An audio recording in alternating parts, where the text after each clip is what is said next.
Ben, merci. L'une des spécificités des présidents mondiaux, c'est les voyages. C'est des leaders qui voyagent énormément, donc pratiquement tous les 3 jours, vous devez changer de pays. Et dans mes voyages, je garde à l'esprit et vraiment de façon positive, bien que ça a été quand même pénible, c'est ma visite au Mexique. Alors, qu'est-ce qui se passe? J'arrive au Mexique et je me rends compte qu'il n'y a personne à l'aéroport. Et ça, c'est bizarre parce que dans les visites des officiers de la jeune chambre, c'est tellement bien organisé. Vous verrez des jeunes avec votre photo, une banderole, peut-être souvent des fleurs, des messages sympathiques pour vous souhaiter la bienvenue. Il n'y a personne. Je me dis, mais qu'est-ce qui se passe? Vous connaissez la réputation de la ville de Mexico. Donc, je rentre à l'intérieur de la salle d'attente et puis j'appelle le secrétaire général, le siège mondial. Je dis, ben, il n'y a personne qui m'attend. Et après des recoupements d'informations, je vais attendre à peu près 3-4 heures et les membres du bureau national viendront me chercher. Alors, qu'est-ce qui s'est passé pour que vous compreniez? Il y a eu une erreur dans la transmission et l'interprétation des horaires de vol et des dates de vol. Et ça veut dire que malgré la grandeur et l'expérience de notre mouvement, il peut nous arriver de nous tromper, d'avoir des ratés. Mais face à cette frustration et face à cet obstacle, quelle est l'attitude que le leader doit adopter? Donc, j'ai gardé le sourire, ça je peux vous le dire. J'ai rassuré le bureau national parce qu'il y avait panique et surtout que nous allions vers une ville à l'intérieur pour la convention nationale 2010 de la jeune chambre du Mexique. Et ensuite, il fallait tenir des mots rassurants, il fallait aussi banaliser un peu l'incident, ne pas oublier l'essentiel. L'organisation forme les jeunes à pouvoir créer de l'impact dans leur communauté. Nous sommes un groupe, un mouvement de jeunes bénévoles qui donnent le temps, de l'argent, de l'énergie, bref, tout ce qu'ils ont afin de rendre le monde meilleur. Donc, leçon à tirer, c'est que toujours se rassurer de la planification, vérifier toujours que tout est OK, mais surtout rassurer les membres, même quand nous sommes en difficulté. Donc, voilà une leçon d'humilité, mais surtout aussi une leçon d'organisation et de méthodologie qu'il faut toujours avoir à l'esprit. Même si on est dans le bénévolat, il faut garder un niveau de rigueur, de professionnalisme jamais égalé. Well, I want to tell you about one experience. We didn't have JCs in the country of Mali, M-A-L-I, at that time, and but we had made some contacts with the university there. And so I'm president. They said, would you like to go there and speak to the group and try to get them to become members of JCI? And I said, sure. I got there at night, and it's a socialist country, and they had very little power, so there was very few lights. It was really, really dark, and I got to a hotel and went to bed, and the next day we had this meeting. And the meeting was with a group of people from the university. And my staff officer that was traveling with me was Denis Tetegan, who was from West Africa also. And he was explaining in French to everybody all the story about JCI and the background, how it was formed, but you could see that there's a little tension starting to develop among the group. And a lady from the French embassy was doing the transcribing in my ear, not transcribing, but interpreting in my ear and trying to explain what was happening. And it just, within a few minutes, it became more tense and more tense. Finally, one of the guys jumped up and he started saying in a very loud voice and pointing, and he was talking to Denis Tetegan. And the lady explained, and then he pointed to me. And so everybody's looking at me, and I don't have any idea what he had just said, but he was asking me to answer a question. And by the time it got translated, well, of course, there's a long delay. And his question was, he said, look, this organization was developed in a capitalist country of the United States. We have nothing in common with the United States. We're a socialist country. So why are you here? Why are you coming to talk about JCs to us? We have nothing in common with capitalism. And I don't want you to explain, I want the president to explain. And so while I'm doing this, I'm leaning over to my right ear to the person doing the translation, and I'm looking up at the same time, and I see there's lights on in the room, and all of a sudden, I got the answer. I stood up, and I pointed to the light, and I said, you see that light? Everybody looks up at the light. And I said, that light wasn't invented here. It was invented in a capitalist country. Why do you use it? And then I sat down. They were stunned for a little while, and then they started talking among themselves, and they really started chatting. And finally, the guy stood up again, and he said, and it was translated for me. He said, you know, you make a good point. The point is, if something works, use it. If it doesn't work, don't use it. It doesn't make any difference where it come from or who was the person that's promoting it. It's only if it's good for us. And so therefore, if it's good for our communities, let's use it. If it's not, well, let's not use it. And from then on, we're buddies. That was my whole speech. See the light? It came from a capitalist country. Why do you use it? And so it was really a dramatic scene, and I learned a lot that day. And so it was one of the experiences that I will never forget. There's many of them, but that's an experience I will never forget.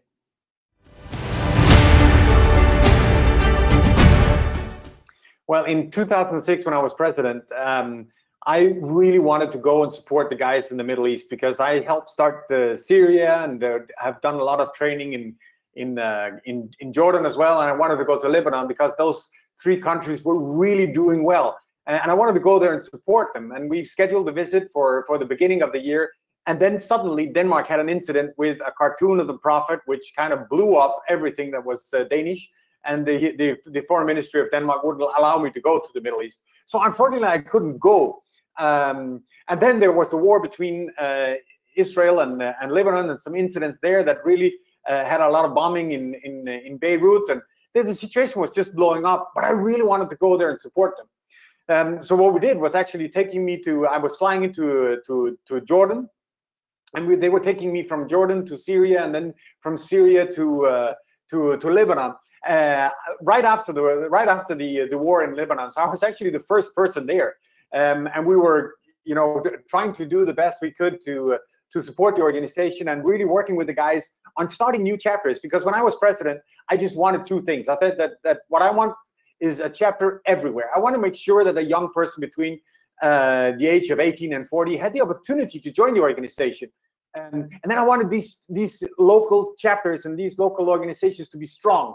And so we really wanted to build new organization and you know, empower those who were there. So I really wanted to go, and we had some very good examples in the Middle East. We had JCI Syria, who started in 2004, just 2 years before.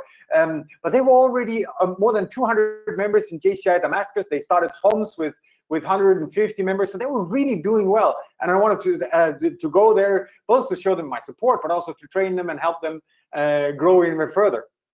And then, so we did that, and it was a fantastic visit to that organization. And then we went to Lebanon, and what we did there was trying to challenge ourselves, was really starting chapters where it was needed. In the south of Beirut was was Hezbollah area, and you know, as JCI is an organization where we really want to train the leaders of the future, we wanted to start chapters there. We wanted to start chapters in Baalbek, but we really needed to both talk to the right guys and negotiate with the right person so we could actually make that happen.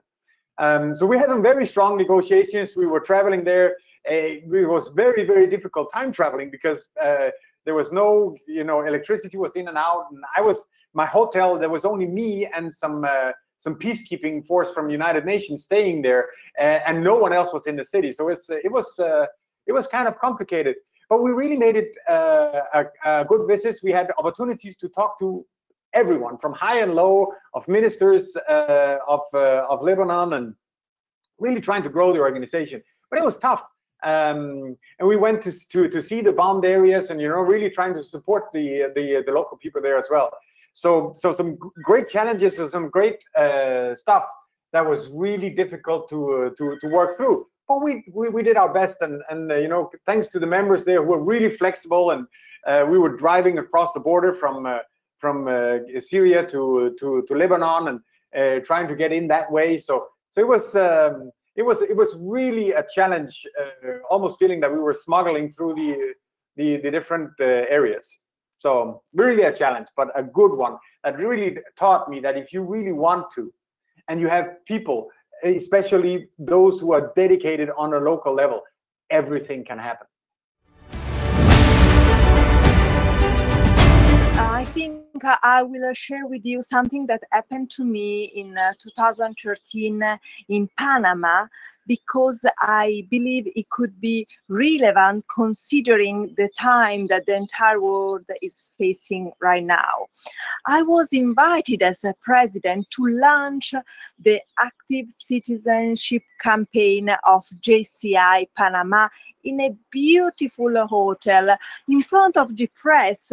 But just a few days before, the city was hit by the worst fire ever in the country. So I wondered how I could dare young people to act based on the needs of the local community if I don't lead by example. Well, our outstanding area director, which is who is now the JCI Growth and Development Director, Roberto Elias, was so afraid for me, because we couldn't even go on site without wearing masks, as the world learned during this coronavirus pandemic, because there was a waste dump on fire, and so the smoke was toxic. But he knew he couldn't stop me. So I managed to go on site with JCI members, thanks to Angelica, a young and outstanding local president who in less than 24 hours organized our delivery of 600 bags full of masks, foods, and beverages for the local community, which didn't want the help of the government because of political reasons, but they accepted our help because we were volunteers. I personally made the deal from woman to woman with the old lady who was the leader of the local community.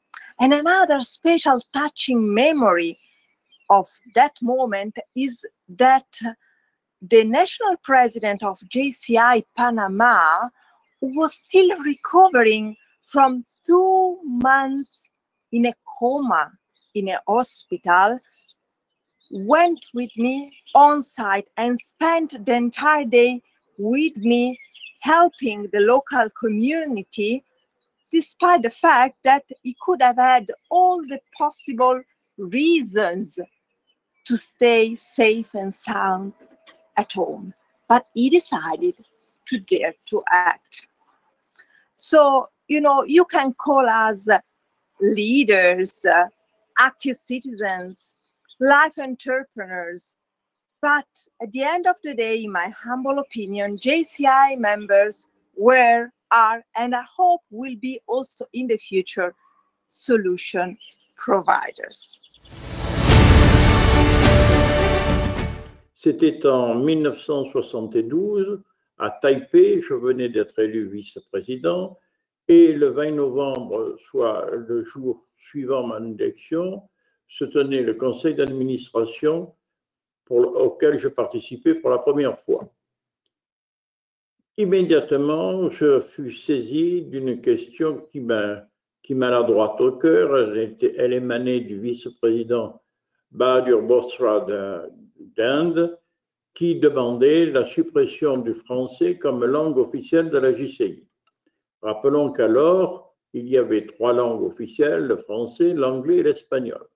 Mais que, comme le faisait justement remarquer Bahadur, les Français ne représentaient que 8 704 membres dans l'effectif de la jeune chambre, soit 2,08% de cet effectif.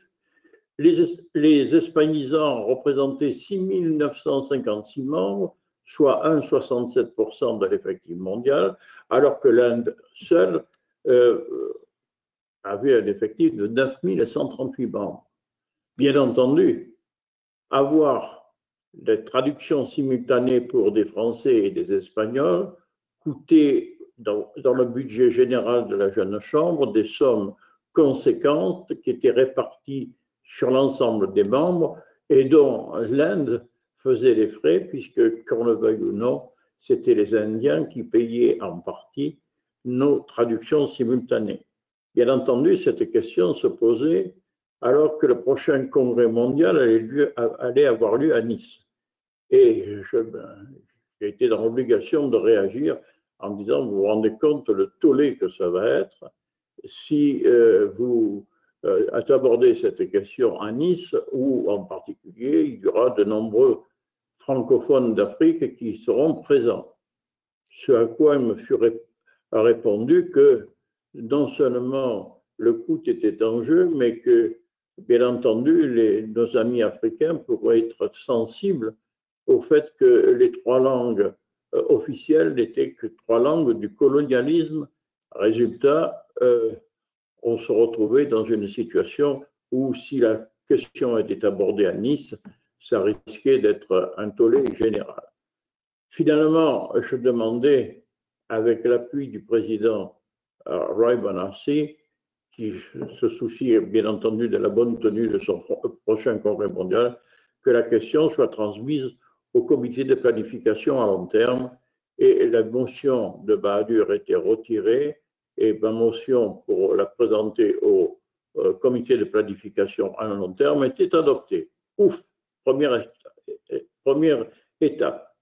Deuxième étape, entre-temps, je suis élu comme premier Français, comme vice-président exécutif, et puis désigné par le Bureau international comme membre du comité de planification à long terme. Là, nous nous réunissons à Tokyo du 7 au 11 mai 1974 et dès le 9 mai, bien entendu, la question de la langue est à nouveau posée. Le participant indien à nos travaux est Vimon Mehta, et lui carrément pose la question d'entrée d'une motion de maintien de l'anglais seul comme langue officielle de la jeune chambre. Donc je reprends encore les arguments en disant que je comprends parfaitement le souci des Indiens, mais qu'il serait impensable de proposer une telle suppression de l'espagnol et du français, car nous devons nous étendre et nous développer dans ces pays, et que la force d'une chaîne étant celle de ses plus faibles maillons, nous devons à tout prix renforcer nos maillons faibles, francophones et hispanisants, pour pouvoir nous développer.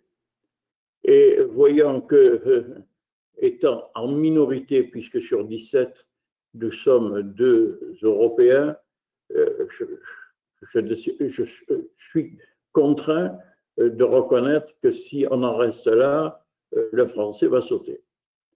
Je demande donc une interruption de séance qui est acceptée et m'isole dans un coin et je rédige ce qui va être la motion adoptée par le comité de planification à long terme et que l'on retrouve aujourd'hui mot pour mot dans les statuts de la jeune chambre. Je me permets de le lire.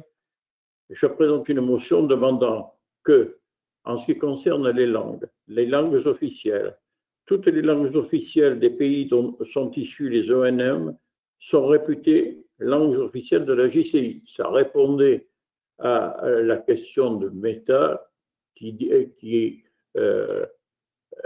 soulevait le fait qu'il était insultant pour certains de devoir subir des langues dites post-colonialistes alors qu'eux avaient souffert du joug du colonialisme.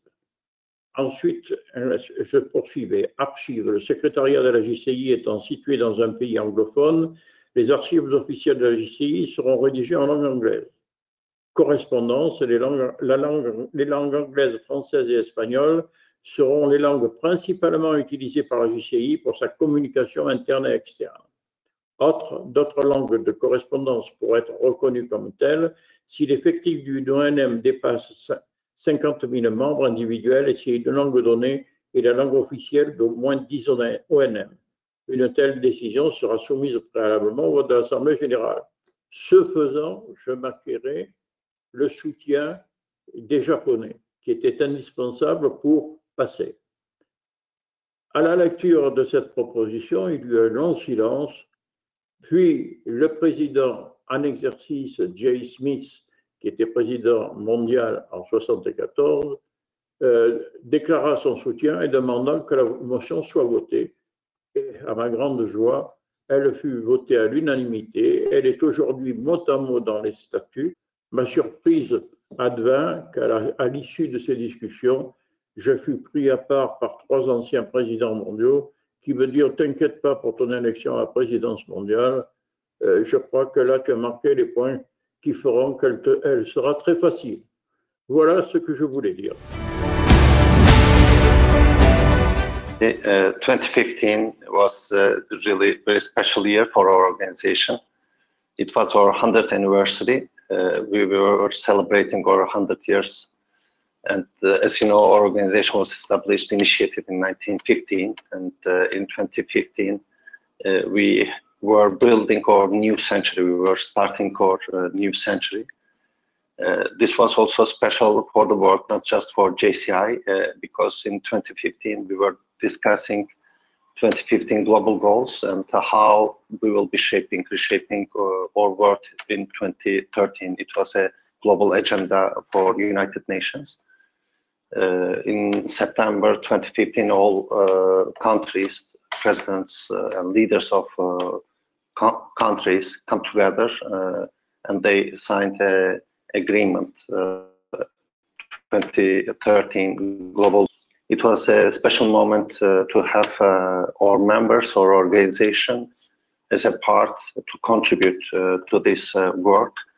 And we decided to prepare an exemplary booklet to showcase how our organization is creating change and how contributed to the change of the world. And we went through the projects and we saw that there were thousands of projects really impactful all around the world. It was not easy to showcase all these thousands of projects and decided to come out with an idea of 100 projects for 100th anniversary. And we prepared a very nice special printable booklet with 100 exemplary projects for 100th anniversary, and had the chance to hand over that one to United Nations Secretary General Ban Ki-moon during that period. We heard from himself that not JCI is in intention to create a change or to move forward, but this showcase that you are already there. You had the commitment, and your words or projects shows that in the future also you will be a part of this change making. presidential year in JCI is a very special period. It's a 1-year leadership, and during that period, I had also a challenge to travel to 100 countries for 100th anniversary. Each visit, each activity was really unique. So during traveling, we faced a lot of different challenges that built our leadership skills in global level as well. As you know, events are crucial for organization, and to have events moving smoothly, to bring members all together for experience sharing is a very special moment. I had an opportunity and a challenge for that site as well, to have a European conference in Istanbul in 2015, you will remember. Was a really great opportunity, but also a challenging period, because till the event, we had to change a couple of times the venue, the city, the place. That was creating a lot of question marks about how the event is going to happen. First, the intention was to host the event in Izmir, in Kuşadası, then it moved to Izmir. Then eventually decided to have that one in Istanbul. This always a part of organization committee, national organization, the team who is involved in all these preparations, as well as headquarters. At one point, we see that members' involvement was not much as was expected, and understand that we will face some challenge during that period. And headquarters or executive committee as well decided to involve headquarters more to this event in order to make it successful, at least to move smoothly. I was visiting one of our partners, who is ICC International Chamber of ICC International Chamber of Commerce, based in Paris, in France. Had chance to come a couple of times for these visits to France, and understand that I need to come back to Istanbul to meet our national leadership, to have an agreement on events, and to move forward to have a good activity for our members, and to have the involvement of a national organization. Flight back from Paris to Istanbul, drive for 2 or 3 hours to Sakarya. Had a good time meeting with the national president, discussing about what is the value of this organization, and the importance of involvement of members from JCI Turkey in the team in order to make it successful. Otherwise, we will hosting an event without members will not be meaningful. It will be really meaningless. And had a deal agreement, and then I drive back to airport and flight from Istanbul to Washington DC. We had a special meeting there with our partners. So just a 1-hour meeting required me to fly back from Paris to Istanbul, drive, meet national president, discuss, agree, and then fly back to Washington DC to continue. My point is, in two sides, members is very crucial. In one side where we presented our 100 projects to Secretary General, members were the ones who were creating that change, who were initiating that projects. Also in local level where we are hosting events, members are the ones who really bring value, who are there to make the exchange. So everything that we do or we have to do has to keep the relevance with members' expectation, and it has to have the involvement of yourself. This is very crucial, and sometimes it may require to fly miles, or may be required to go somewhere just for a 1-hour meeting. But when you have members, the team aligned, then you have something moving forward, at least to support the development of the organization as well as development of the members. So this is one example that I want to share. Now, let me tell you this, my friends, this is very important to know. Prior to joining JCI, I had never traveled out of my country before. So my first trip out of Nigeria was for a JCI conference in Monastir, Tunisia. Now, I had to look for the money to be able to make this conference. So I had to save, I had to empty everything I had in my bank account because I wanted to experience a JCI conference. But you know what? It was at that conference that my eyes were truly opened to the beautiful opportunities of the organization, to how beautiful JCI is, how much it is that you can connect to 100 people, 300 people, 400 people at one meeting without necessarily traveling to their countries. I mean, I connected with people from more than 40, 50 countries just at one conference, and that was so beautiful. And therefore, when I came back, I didn't feel the pain of the fact that I emptied my bank account to be able to travel. I started tapping into the opportunities that I saw while in Monastir, Tunisia. And that was how my passion for internationalism in JCI grew. And since then, I never looked back. I never missed any conference of the Africa and Middle East. I never missed any World Congress going forward. And then I connected so much. But let me tell you one of the challenges also that I had internationally. When I was running for the office of JCI Executive Vice President, it was quite turbulent because we had two candidates from Africa and the Middle East, and people thought, what's going to happen? But because I have learned to leave and do JCI activities beyond position, I wasn't really worried about what the outcome would be. And what I tell the young people in the organization is, let your passion for JCI go beyond position, go beyond the titles you want. Let your passion for JCI be for some other very important reasons, such as the friendship you make, the projects you get involved in, the connections, the trainings, the fact that there's a lot of cultural mix, learning, people from different races, different religions, different tongues, different perspectives, and you're meeting together to be able to learn something. So when that happened in 2011, at the World Congress in Brussels, I was ordinarily supposed to get challenged and worried that I had another candidate from my area who was there. But I took my mind away from the position and the title, and I focused on my friends, the trainings and the beauty of the Congress and the connection of people from all over the world coming together. But finally, I got elected, and that drove me to say, look, having been elected, you have to lead by example. And that was when I realized that for you to be a true leader in the organization, you have to be a humble person. You must be able to connect with people from all over the world. It doesn't matter what your culture is, it doesn't matter what your personality, your idiosyncrasies are.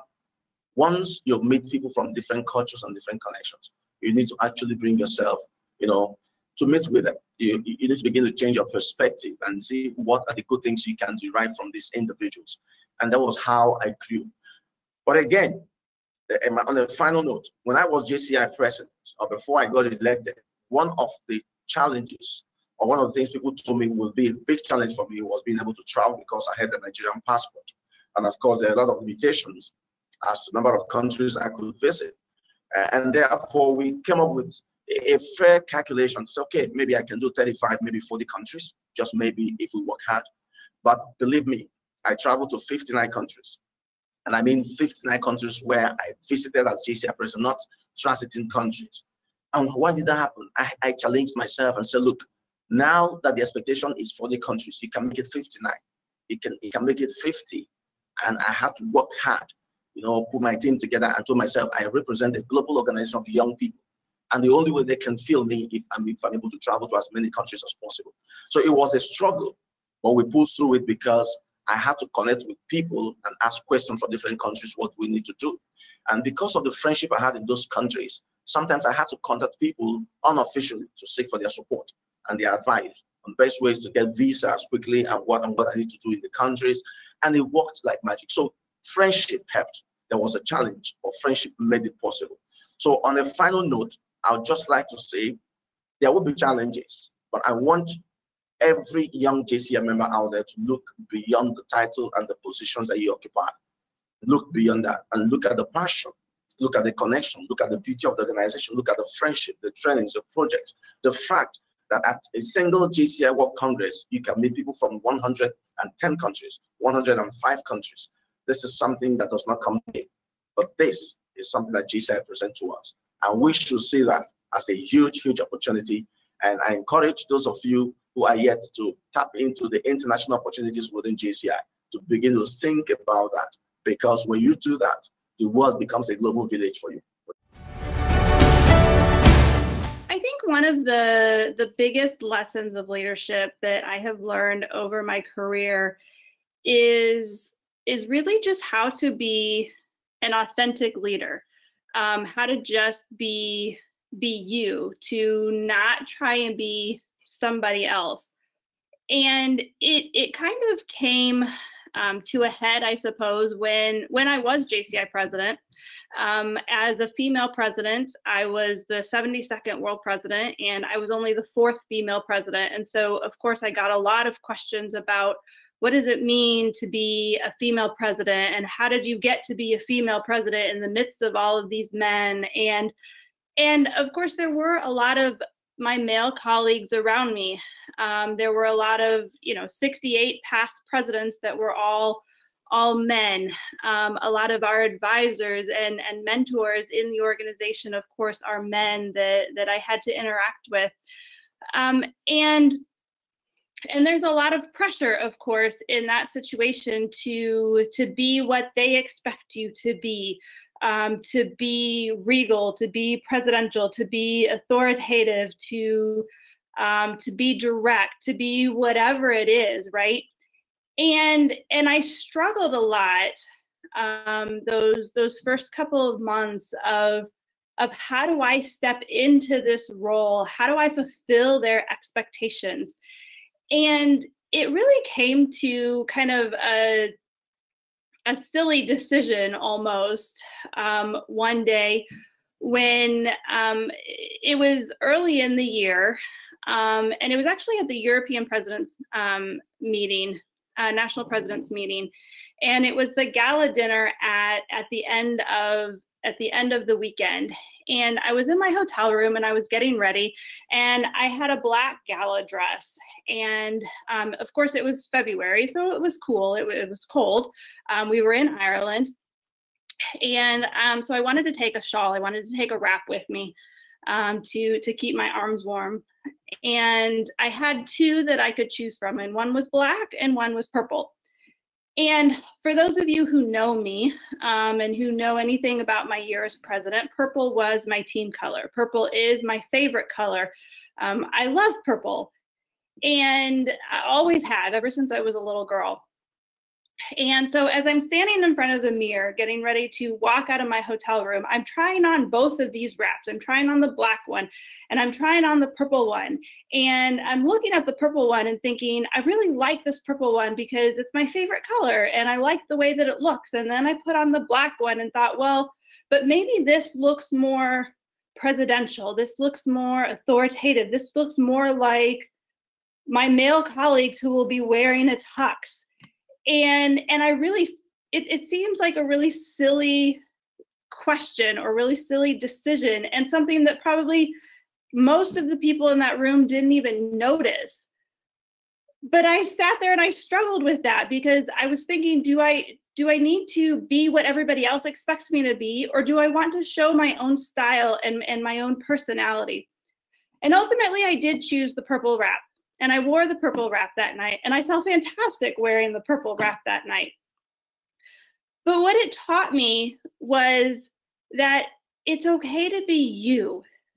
And in a leadership position, we always compare ourselves to other people, and that's not necessarily a bad thing because we see good qualities in other leaders. We see bad qualities in other leaders that we want to emulate or that we want to stay away from. And those are all good things.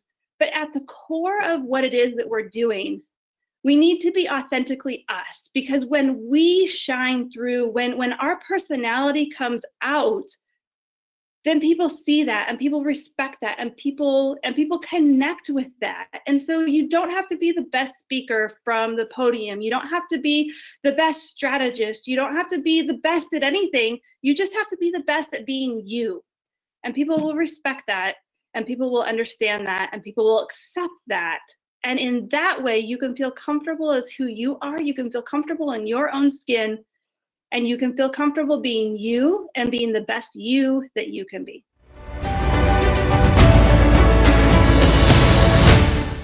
Well, you know, we're covering a span of some 50 years, John.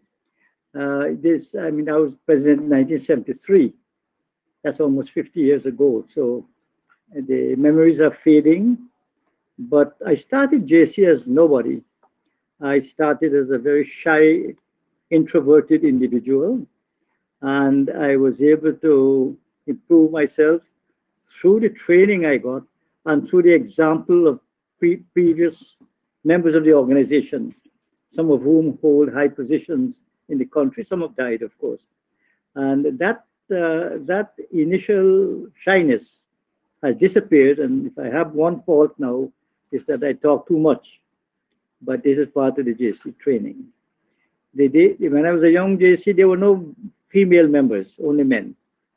So it took quite a bit of adaptation to get used to the fact that you're talking to men and women. Also, in those days, you had, when I went on the international level, you have communist countries and, of course, Western countries. Today, we don't talk in those terms. There are JCs I gather in Russia, perhaps. So in my time, there's no such thing. I remember when I went to New Zealand as president, and I was asked by the press what I thought of female membership. And they always threw me out of the country because that was unthinkable in New Zealand at that time. But now, of course, they have ladies. I think they have more lady members than men. I believe they have had lady international presidents as well.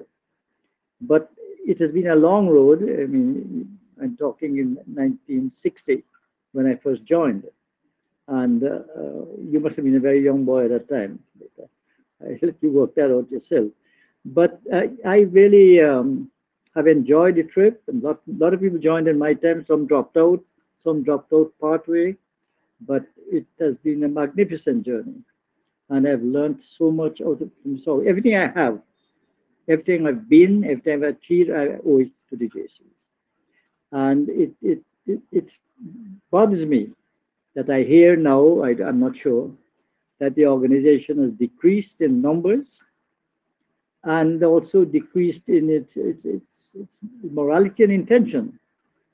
I've been told the organization now has overage members as associate members, which is one way of getting one of the most fundamental precepts of JCs, that it is a young people's organization. It's one way to come through the back door, that you have associate members, so they have a right to be there, if not to be heard. But I've been, I've traveled over 60 countries promoting the organization after I learned, and it has been a wonderful effort. I've done my best. Don't know what I remembered for in the Far East, where I worked mostly, but I do recall many happy memories of being in those places. I know that the JC, the precept, the fundamental teaching of JCs must have remained the same. What Henry Gissenbehr founded was an organization of young people, and I must emphasize young, under the age of 40, apart from the US. And the idea is to make them better people, to train. The organization was founded based on two precepts. One, young people, and two, that they would have self-development, training by doing. Two things. I don't know nowadays whether the organization is training by doing. And but I do know that the organization has encouraged the participation of older people in JCs. I'm told by Jean-Claude and others that some of the major decisions of JCI are made by people over the age of 50, not 40, sometimes over 60. I recall when they started. It was started by a young person from the Philippines and one from the United States. And they swore to make the JC organization their property. And they worked hard at it. I told them it couldn't be done, but it was done. And today the organization is really floundering around, I think. because the world president was here last year, and the two JCI vice presidents were here at one of our chapter meetings to which I was invited in Kingston. And they told me that the ability to run for office is very frustrating because they have no say. You go through the motions of promoting yourself and answering questions, but then at the end of it all, other people make the decisions.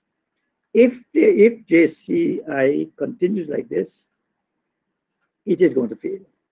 Because what has kept the organization thriving and flourishing is the fact it was based on such wonderful principles that you take young people and make them make mistakes, and learn from those mistakes, improve themselves, and come again and do better.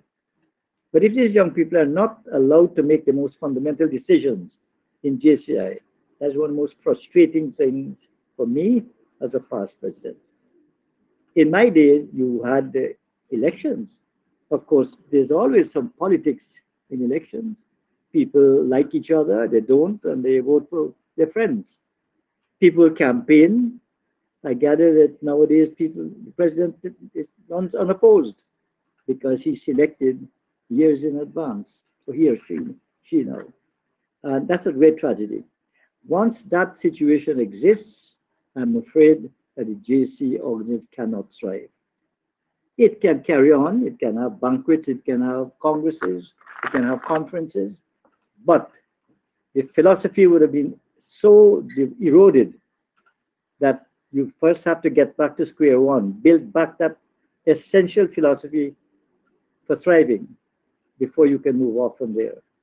So this to me, you asked me my frustration, this would be the most frustrating thing that I have seen in my lifetime.